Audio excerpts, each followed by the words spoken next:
Nagbabalik po muli ang inyong lingkod at nagbabalita ng mga balitang dapat nating malaman dito sa ating bansa. Ito ang Balitang Pambansa. Atin ngang matutunghayan sa channel na ito kung ano ang nangyayari sa loob ng ating gobyerno at syempre tumutulong na rin sa ating mga mamamayan na malaman ang katotohanan dahil mayroon tayong karapatan na malaman ang tunay na nangyayari sa ating bansa. Ngunit bago natin panoorin ang balita, huwag niyo pong kakalimutan na mag-subscribe sa ating channel at pindutin ang notification bell para lagi kang maging updated sa ating mga bagong videos na ina-upload araw-araw. At sa ating mga solid viewers naman dyan ay maraming salamat naman po sa walang sawang pagsuporta. At syempre, huwag din pong kakalimutan mag-iwan ng like at i-share ang ating mga videos. At kung mayroon ka naman pang opinion, ang ating comment section ay bukas para sa inyong mga hinaing. Ito na nga mga kaibigan, ating panoorin ang buong video. Salamat po muli and God bless!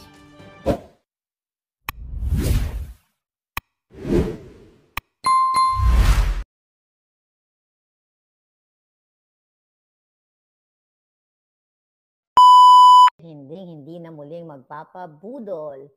Alright, maayong gabi kay Pablito at kay Vicky ko, Ma'am Carolina, at si Leopoldo de la Cruz from Winnipeg na nangunguna. Okay, ayan, ang pag-uusapan natin ngayon ay tungkol sa vote buying na pinayagan ni Bangag at Comelec. At ito ang Hello Love, Kidnapper pa rin. So recently, nahuli na ako sa balita. 2 days ago pala parang nabanggit niya natin, nag-iyak-iyak ito si Liza Tanas nung nanood siya ng Hello Love Again. Okay? Mga katsipang palabas. Nanonood pa ba kayo ng mga ganyang kadyotahan? Siguro dahil Mashonda Bells na tayo, kaya tayo nanonood ng ganyan. Anyway, tingnan mo ha. 12 hours ago. Okay? Kat din, okay, galing na sa bilyonaryo, made First Lady cry. Ang alpot. May paiyak-iyak pa ang Ihudi Punggol. O, sabi niya, Liza, pusher, Bangag, kawatan, kidnapper, attends block screening for Hello, kidnapper pa rin. Okay? Charlo Talk mo, how are you? Ayan, again with Carlo Katigbak ng ABS-CBN. Di ba remember I told you? Basahin muna natin. First Lady Kidnapper recently showed her support for the Philippine film industry by attending a black screening of the hit movie Hello, Kidnapper pa rin. Alright? Si Gerald, ayan, breaking news. Bangag si Puting, bangag pa rin. Joining her at the event held at Mega World's Uptown Mall in Bonifacio Global City, where ABS-CBN Carlo Katigbak and film leads Catherine and Alden Richards. Diba? Ang dilawan, ang mga Lopez. Okay? Yung mga Lopezes, mga palangga na anti-Marcos to the highest level, magkakasama na ngayon ang mga hindi nagbabayad ng tama ang buwis, ang mga nagsamantala sa kanilang mga empleyado, walang tamang benepisyo, kasama na ngayon sila ang mga rebelding makakaliwa at ang mga NPA, yun na nga, kaliwa, sa Congress, sama-sama nila sila. Hello, kidnapper pa rin, kawatan pa rin. Right. Now, what? Tawat.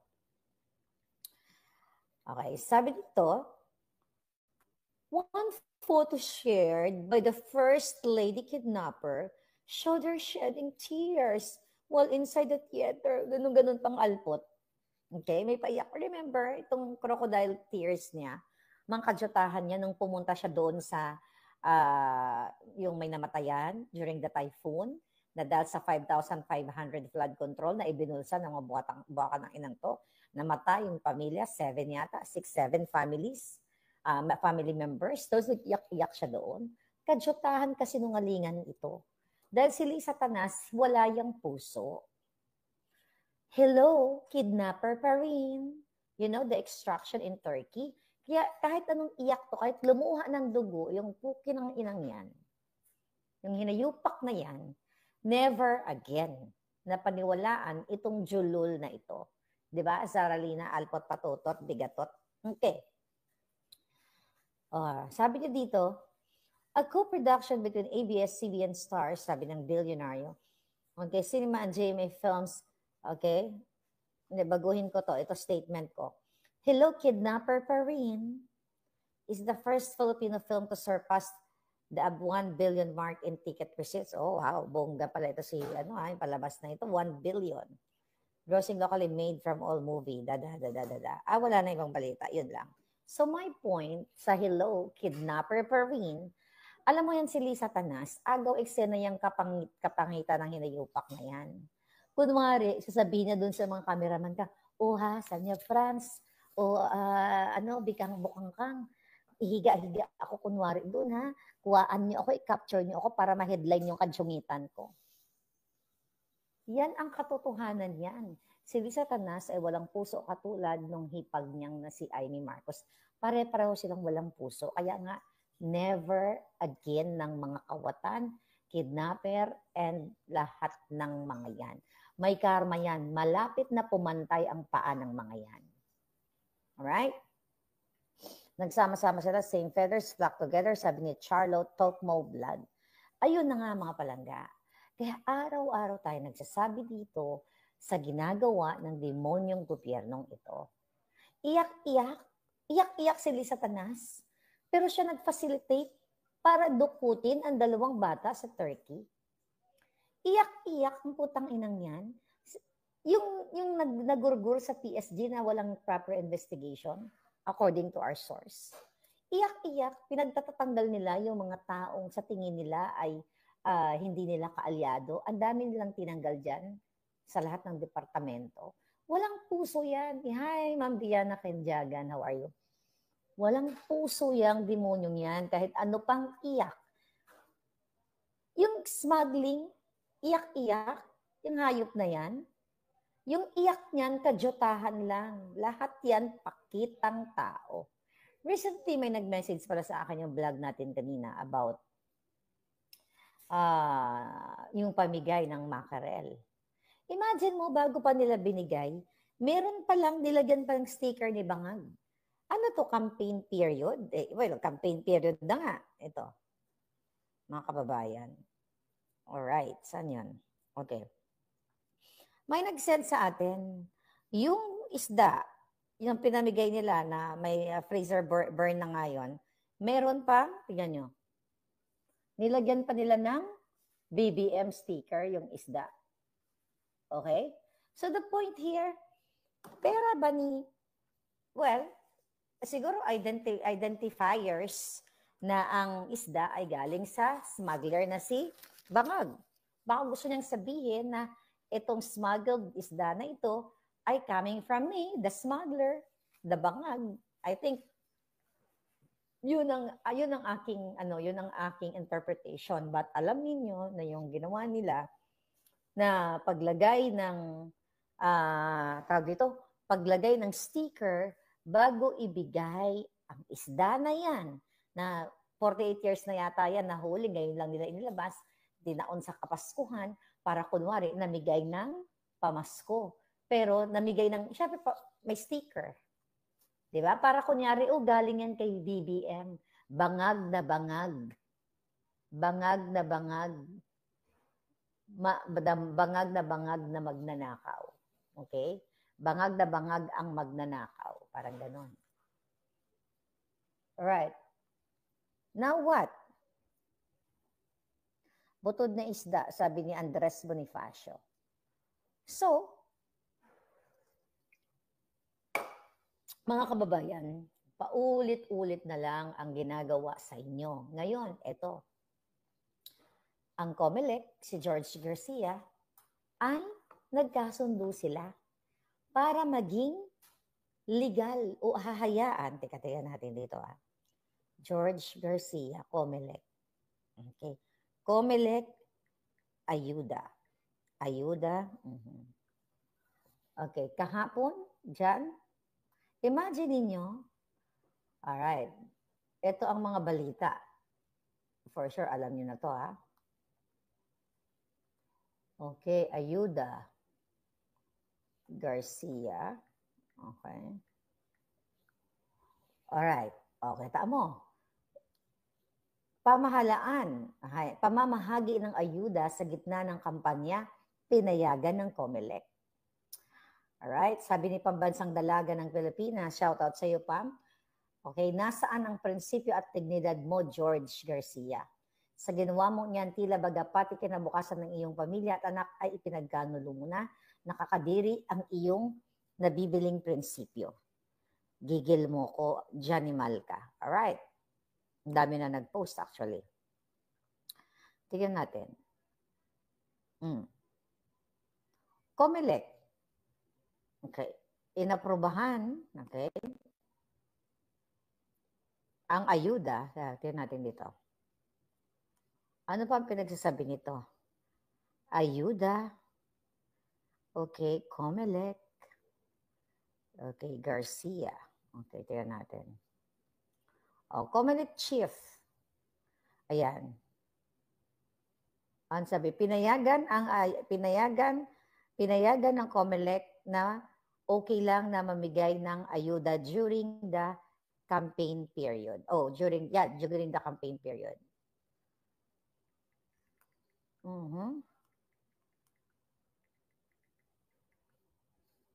Okay.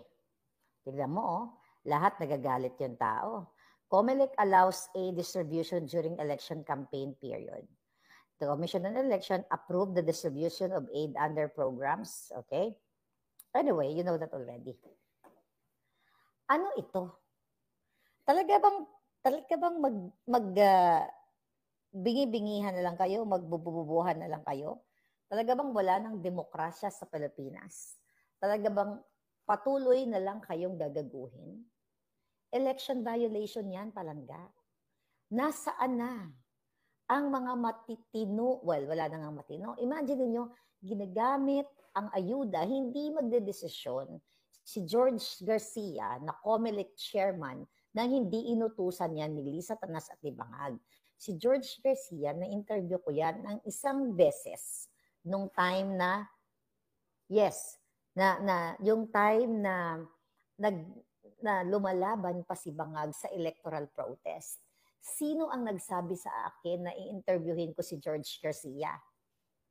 Si Lisa Tanas, si Bangag. Dahil gusto nilang ma-interview ko si George Garcia dahil nga doon sa electoral protest na laban kay Robredo. And that's okay during the time. Kasi nga, pareho kaming lumalaban sa electoral protest. Kaya kilala ko na si George Garcia, kung dumidila yan sa kipay ni Lisa Tanas kung ano ang gustong gawin. Pag sinabi ni Lisa Tanas, salugsugin mo yung bilat ko, sasalugsugin niya yan. Yan ang katotohanan. Mga kababayan, wala na sa ayos talaga ang bansang Pilipinas. Wala na sa ayos, may nag-text. Okay? Okay. Bakit kamo? What's the point of election kung bibilhin lang naman nila yung boto? Siyempre, habang binamimigay nila yung pera, may kaakibat na sticker. Sticker, pangalan. Ito na nga lang. May nakalagay, pinakita natin kanina, may nakalagay na sticker na pangalan ni Bangag. Diba? So ito'y patunay, mga palangga, na talagang bibilhin nila ang boto ng mga mahihirap na vulnerable people kasi nga salat sa kaisipan, salat ang sikmura, salat sa yaman, so walang choice itong mga taong ito.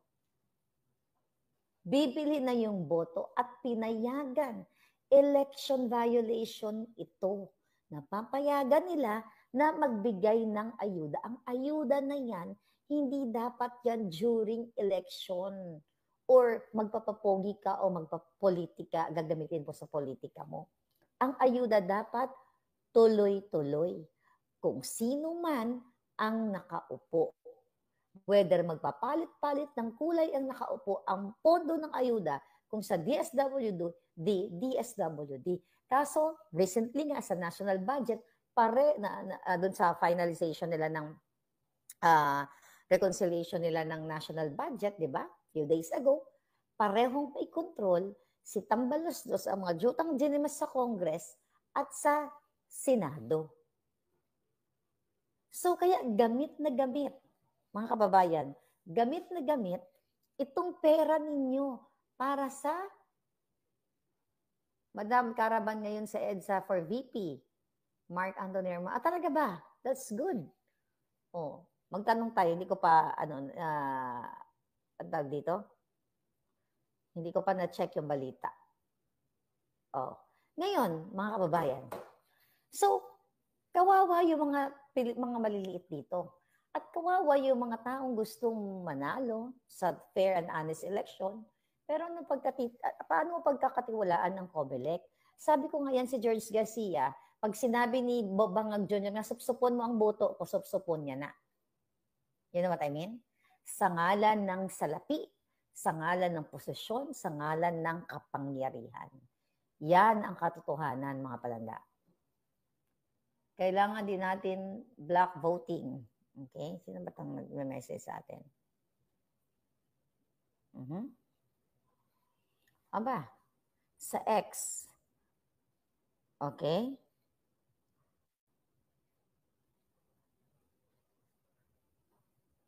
Okay. Alright. Yes po, Caravan for VP. Sarah, organized by Muslims brother and sister with Ka-Eric po. Naka-live sila kanina. Sige. Tignan natin yan, mga palangga.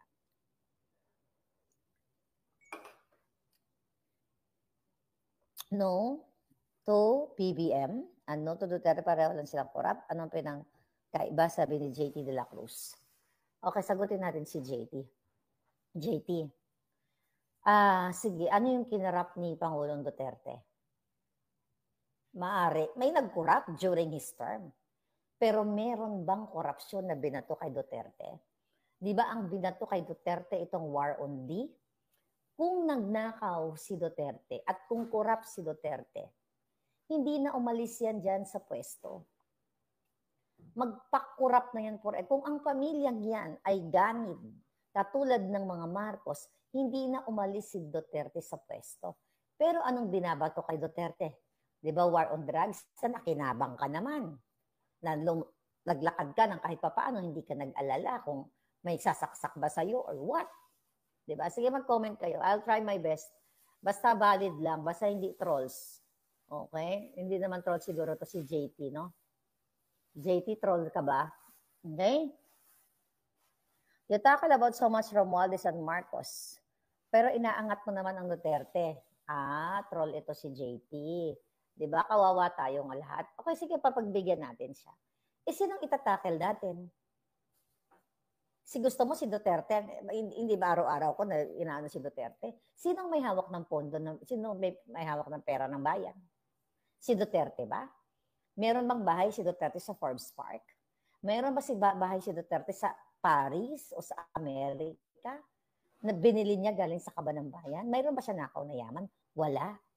Kung meron man, JT, at ako naniniwala ako na sa panahon ni Pangulong Duterte, marami rin nagnakaw na mga appointees niya. Okay? Kaya nga may mga tinanggal siya. Pero kung sasabihin mo na si Duterte ay magnanakaw, magpakita ka ng tangible evidence na mga bahay sa mga Forbes Park, di ba? Mga yate, mga barko, mga eroplano na meron si Duterte. Maniniwala ako sa'yo. Okay? Alright. Okay. Okay. Nami magwag pero wala rin magawa. Lord, sana matapos na ito, sabi ni Pilipinas.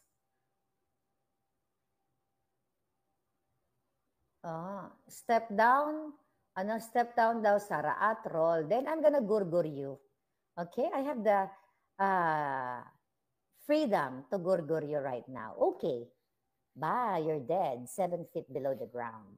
Bye. Now, next. Mga trolls, Gcash pa more. I think JT is all a troll. Sige, pagbigyan kita. Sabi ni Susan Atoma, ambot unsaning ato gobyerno, luoy ang Pilipinas. Hi, Rainy, you're there. You're super green. I love you. Okay. Madam Maharlika, ayuda at Comelec, ang taong bayan na lang ang pag-asa. Ayun na nga, saan ka nakakakita only sa Bangag Administration na pinapayagan nila na magbigay ng ayuda? Alam nyo, kahit sa Amerika, bawal yan. Yung mamimili ka ng boto, criminal case yan. May kaparusahan yan. At kapag pinayagan ng pamunuan, impeachment yan. Dapat nga si Bangag na ang natanggal matagal na sa ginagawa niyang smuggling and now vote buying. Sabi ko nga, sa Amerika o sa ibang mga bansa, not only in America, ang aid, lahat naman ng bansa may aid. Okay, hindi yan ginagalaw ng mga politiko. Doon sa isang departamento, Social Services Department, which is DSWD, pero ang DSWD, si Lisa Panas din ang nag-appoint dyan. So lahat ng halos sa mga yan, mga buwaka ng inang yan, mga magnanakaw. Kasi mga kamag-anak ni Bangag nandiyan, andyan yung undersecretary na Romualdez din. Nagsiuwian nga yung mga kamag-anak ni Bangag na may okay na ang buhay sa Amerika, tapos pinauwi dyan sa Pilipinas para maghawak ng isang posisyon para lang sila magnakaw sa kaba ng bayan. Yan ang ginagawa. Now ngayon papayagan, yung ayuda na yan na gagamitin ng Kongreso at Senado, mga taga-House of Representatives at mga sinatong during the campaign. So hala na kayo, hindi na talagang kailangan nyo ng talagang magsalita. Kailangan nyo nang lumabas ng inyong mga tahanan. Yan ang ultimate solution. Matel Romero, kawawa impeach Marcos. Kawawa tayong mga mamamayan, wala na harapan na ang mga masasama. Sabi ni Eddie Penamora. Sabi ni Abidoni, meron bang bawal sa gobyerno na ito? Bawal silang batikusin. Ayun na nga, Abi eh. Oo. Kahit may vote buying, sino ang bloated ang muka? May natsugi na ba? May nag-message sa akin, baka meron tayong breaking news.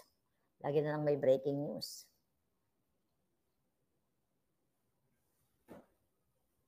Ano? Hi, Ma'am Jocelyn, how are you? Okay. Is it true? Oh, sabi ganon. Okay, according to my, okay, batiin muna natin si Palangga, si Ma'am Josie, si Catherine Ragasa, at ang ating puting ahas. Ito, Madam Maharlika. Okay, ito, binabasa ko ha, breaking news. According to, I don't know kung nabalita na, baka nahuli na naman ako dahil busy-busy yan. According to our puting ahas, nakakimo daw si Babes Romualdez. Okay? Coming from the DC Group, District of Columbia. Kaya daw pala bloated ang mukha ng yawa. I did good. Happy. Dapat lahat sila maging bloated. Remember? According to my source, si Romualdez, ang ambassador ng Pilipinas dito sa Amerika, ang nag-facilitate, ang nag-fix ng visa ng 3 assassins para sa ulo ko. Si Remulla ba, si Bonjing ba, lumalabas-labas? Parang wala, ano? Baka hindi nabuti ng Pasko yan mga yan. Alam niyo naman yung mga sumpa. Very good. Ang gaba, dili good magsaba. Cotton Fin 25. Naku, ang nagbayad ng kimo niyan ay pera ng bayan. Ano pa nga ba, Cotton Fin? Sabi ni Gerald, sagot ko na ang lechong buwaya pag natsugi. Ikaw talaga, Gerald. Okay? Sabi ni Supra, hawak nila ang buong gobyerno. Kaya wala tayong, nawala si Supra. Wala tayong kalaban-laban. Well, people power nga ang pwedeng solusyon yan. Imbis na tulungan ng mga mahihirap na makapagtrabaho at ma-enhance ang skills nila, ginagawa nilang tamad at ginagawa nila yan para aasa na lang ng ayuda nila ang mga mahirap. Kung okay sana kung talagang binibigay nila yung pondo para